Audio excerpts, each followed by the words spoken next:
तो चलिए दोस्तों, आज मैं क्लास 10th का फर्स्ट चैप्टर यूरोप में राष्ट्रवाद लेकर आया हूँ वन लाइनर क्वेश्चन के रूप में, ऑब्जेक्टिव के तौर पे आपके बोर्ड एग्जाम में बहुत ज़्यादा हेल्पफुल रहेगा, बहुत ज़्यादा काम आएगा।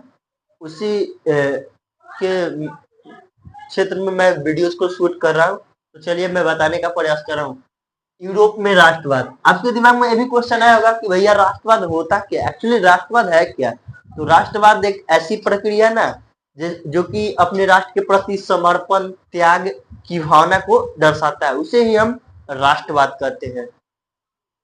तो चलिए हम क्वेश्चंस पे आते हैं। अब राष्ट्रवाद जो है ना आपके बोर्ड एग्जाम में डिफिनेशन के रूप में आएगा, तो आप राष्ट्रवाद का भी डिफिनेशन लिख सकते हैं, ठीक है ना। तो अब चलिए हम क्वेश्चंस और आंसर पे आते हैं, ठीक है ना। तो चलिए देखने का प्रयास कीजिए।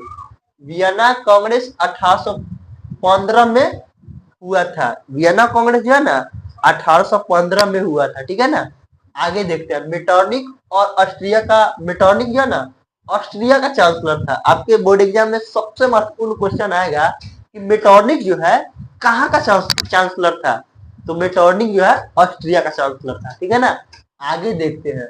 वियना सम्मेलन के बाद नेपोलियन युग का अंत हुआ। वियना सम्मेलन के बाद नेपोलियन युग का अंत हुआ और मेटरनिक युग का शुरुआत हुआ। बहुत ही मजेदार क्वेश्चन है मेरे दोस्त। ये जो क्वेश्चन मैं बताया हूँ ना, क्वेश्चंस के साथ मैं आंसर जो बताया हूँ कि वियना सम्मेलन के बाद क्या हुआ।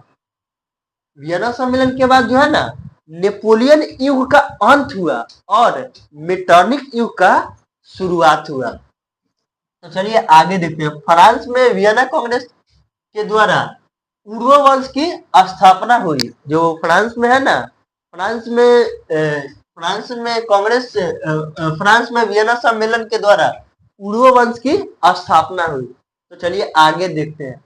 1831 ईस्वी में क्या है, यंग इटली, और 1834 में यंग यूरोप की स्थापना की गई थी। यंग यूरोप जो है ना, यंग यूरोप की मैं बातें बता रहा हूँ। यंग यूरोप की जो स्थापना हुई थी ना 1834 में, ये बहुत ही महत्वपूर्ण प्रश्न के साथ मैं आंसर भी बताया हूँ। यंग यूरोप की स्थापना कब हुई थी, 1834 में। यंग इटली का जब प्रश्न पूछा जाएगा तो यंग इटली की स्थापना जो है ना 1831 ईस्वी में की गई थी, ठीक है ना। तो आगे देखने का प्रयास कीजिए। गैरीबोल्डी पेशे से क्या था। गैरीबोल्डी जब पेशे से पता क्या था, गैरीबोल्डी पेशे से नाविक था। नाविक का मतलब समझ है, नाविक का मतलब नाव चलाने वाला, ठीक है ना। गैरीबोल्डी जो था ना पेशे से नाविक था। तो चलिए आगे देखते हैं। 1870 ईस्वी में सेडोन का युद्ध हुआ था। 1870 ईस्वी में पता है किसका युद्ध हुआ था, सेडोन का युद्ध हुआ था। तो चलिए आगे देखते हैं।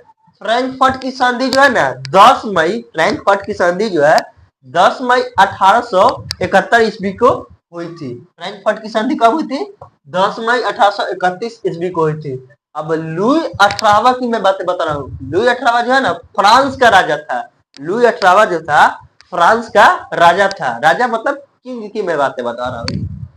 किंग भी बोल सकते हैं, राजा भी बोल सकते हैं, इंग्लिश वर्ड उसका किंग है ना। हाँ, जुलाई की क्रांति कब हुई थी, 1830 ईस्वी में। बहुत ही मजेदार प्रश्न है मेरे दोस्त। ये जुलाई की क्रांति जो है ना 1830 ईस्वी में हुई थी। तो चलिए आगे देखते हैं। मेटरनिक युग का अंत कब हुआ। मेटरनिक युग का अंत कब हुआ, 1848 में मेटरनिक युग का अंत हुआ। ये आपके बोर्ड एग्जाम में प्रश्न के रूप में पूछा जा सकता है कि मेटरनिक युग का अंत कब हुआ। तो आप बता सकते हैं कि मेटरनिक युग का अंत 1848 ईस्वी में हुआ। तो चलिए आगे देखते हैं। क्रीमिया का युद्ध कब हुआ। तो क्रीमिया का युद्ध जो है ना 1853 से स्टार्ट हुआ, 53-54 के बीच में हुआ था। क्रीमिया का जो युद्ध है ना, क्रीमिया का युद्ध 1854 मतलब कि 1853-54 के बीच में हुआ था, ठीक है ना।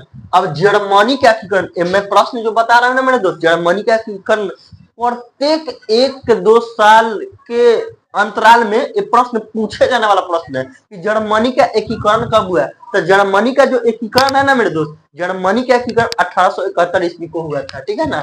अब आपके दिन एक और क्वेश्चन के मैं साथ खूनी रविवार कब हुआ? खूनी रविवार जो है ना, खूनी रविवार जो है ना 1905 को हुआ। इसमें एक और प्रश्न बनता है, मान लीजिए आप भारत में राष्ट्रवाद पढ़िएगा ना, तो वहां पर एक प्रश्न बनेगा कि 1905 में जो है ना बंगाल विभाजन हुआ था। 1905 में क्या हुआ था? बंगाल विभाजन हुआ था। वही आप यूरोप में राष्ट्रवाद पढ़िएगा ना, तो 1905 में क्या हुआ था? खूनी रविवार हुआ था। वही भारत में राष्ट्रवाद पढ़ रहे हैं तो 1905 को क्या हुआ था? बंगाल विभाजन हुआ था। ठीक है ना? तो चलिए आगे देखते हैं। हाँ, जर्मनी जो है ना, जर्मनी 300 राज्यों में बटा हुआ था। 300 राज्यों में बटा हुआ था, स्टेट के रूप में। ठीक है ना?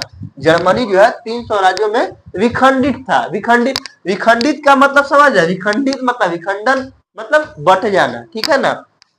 तो चलिए आगे देखते हैं।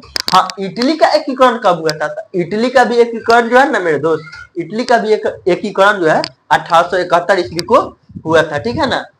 इटली का भी एकीकरण कब हुआ था? 1871 ईस्वी। अब मेजनी का संबंध किससे था? आपके बोर्ड एग्जाम में पूछेगा कि मेजनी का जो संबंध है किससे था, तो आपको बताना है कि मेजनी का जो संबंध था ना कार्बोनारी से था। मेजनी का संबंध किससे था? कार्बोनारी। अब फ्रांस और प्रासा के बीच 1870 और 1871 के बीच में युद्ध हुआ था। जो फ्रांस और प्रासा के बीच जो है ना 1870 और 71 के बीच में क्या हुआ था? युद्ध हुआ था। युद्ध का मतलब क्या हुआ? युद्ध मतलब जंग की मैं बातें बता रहा हूँ। युद्ध मतलब क्या होता है? जंग बोल सकते हैं, लड़ाई बोल सकते हैं। वो किसी भी स्तर पर युद्ध होगा ना, युद्ध का मतलब वही है कि युद्ध किसी भी स्तर पे होगा ना, तो युद्ध का मतलब एक तरह से क्षति ही होता है। युद्ध से कभी प्रॉफिट नहीं हो सकता, लॉस ही लॉस होता है। तो मेरे ख्याल से युद्ध करने से बेहतर है उस मामले को अपने आप सुलझा लेना चाहिए। लड़ाई करने से कोई चीज को हम प्राप्त नहीं कर सकते। किसी भी चीज को प्राप्त करना ना, तो हम उसे प्रेम की भावना से, हम प्रेम और समर्पण की भावना से हम किसी वस्तु हो या चीज को मैं प्राप्त कर सकता हूँ।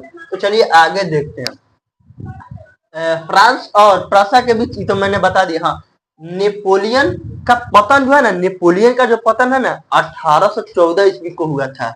नेपोलियन का जो पतन था 1814 ईस्वी आते आते जो है ना नेपोलियन का पतन हो चुका था। तो चलिए आगे देखते हैं। इटली का एकीकरण में पता है, इटली का एकीकरण में मेजनी, काउंट काबूर और गैरीबोल्डी का बहुत ज्यादा योगदान था। काउंट काबू और गैरीबोल्डी और क्या बोलते हैं, काउंट काबू और गैरीबोल्डी और मेजनी का योगदान था ना इटली का एकीकरण में बहुत ज्यादा था। तो चलिए अब आगे देखते हैं। सेडोन का युद्ध कब हुआ था? सेडोन का युद्ध किसके और किसके बीच हुआ था? तो सेडोन का युद्ध जो है ना ऑस्ट्रिया और प्रसा के बीच हुआ था। सेडोन का जो युद्ध जो है ना ऑस्ट्रिया और प्रसा के बीच हुआ था। तो चलिए आज के लिए बस इतना ही रखता हूँ, फिर कल मिलता हूँ नेक्स्ट वीडियो के साथ। आज के लिए बस इतना ही, tata bye bye, take care.